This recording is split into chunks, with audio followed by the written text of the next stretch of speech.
Good Wednesday morning, everybody. Just finished up with an installation on this LG ductless split heat pump unit. I'm gonna walk you through what we did here. So this is an LG 2-zone, which means that one outdoor unit, which is this one, supplies 2 sets of indoor units. So that's got 2 rooms downstairs. That's got the indoor unit on. We got the power hooked up here, and right now the machine has been running for over 10 minutes, so it has reached top speed. You can see the fan running, but this close to the unit, you can hardly hear a whisper.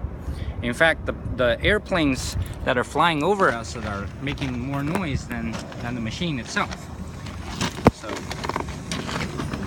also see that this is an inverter technology, which is running on a DC motor rather than an AC motor, and it's got variable frequencies, so it's running on different speeds at different heat loads. It runs at different speeds, which provides you additional energy saving capacities.